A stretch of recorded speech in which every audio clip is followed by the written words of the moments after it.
परत एकदा लॉकडाऊन. अशी अफवा कोणीतरी पसरवली आणि भारतामध्ये गॅस नंतर पेट्रोल पंपावरती रांगा लागल्या.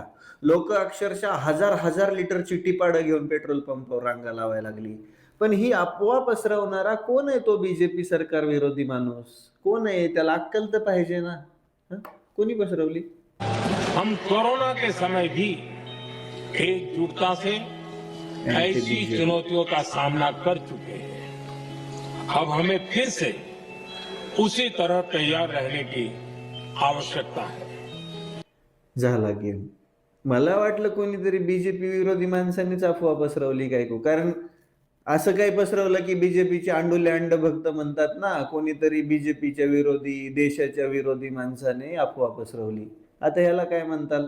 संसदेमध्ये गुरुघंटाल माणसाने हां, भाषण केलं. त्याच्यामध्ये म्हटले, कोरोना सारख्याच परिस्थितीसाठी पुन्हा सज्ज राहावं लागेल. मग भारतातील लोक तर हां, हां, हां, हां. सगळ्यात पुढे अंडभक्त टिपाडं घेऊन पेट्रोल भराय, डिझेल भरायला आणि लागल्या रांगा पेट्रोल पंपावरती. अरे कोणतंच नियोजन नाहीये यांच्याकडे. हे म्हणताय पेट्रोलियम साठा खूप जास्त प्रमाणामध्ये आहे, लोक रांगा लागून येतं.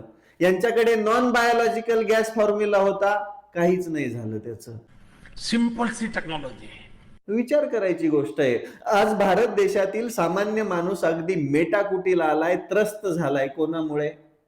मग या सरकारला बोललं की काही अंडोले अंडभक्त म्हणतात, हे अँटी बीजेपी ना, अँटी नॅशनल. आता अँटी नॅशनल कोण आहे? लॉकडाऊन लागणार आहे ही अफवा कोणी पसरवली? असं बोलायची काय गरज होती? हा, तयार राहावं लागेल, मान्य आहे आम्हाला भी. बट असं कोरोना जैसी परिस्थिति के लिए हमें तैयार रहना पड़ेगा म्हणजे लॉकडाऊन लागणार आहे का? नहीं होता मित्रों। हे जरा स्पष्ट करायला पाहिजे होतं. पण गुरुघंटाल माणसाकडून काही अपेक्षा करू शकत नाहीत. त्यांच्याकडून फक्त एकच अपेक्षा करायची, सामान्य माणसाला वेठीस धरायचं, त्याला जगण्यामध्येच जेरीस आणायचं, तो अक्षरशः त्राहिमाम करून मेला पाहिजे.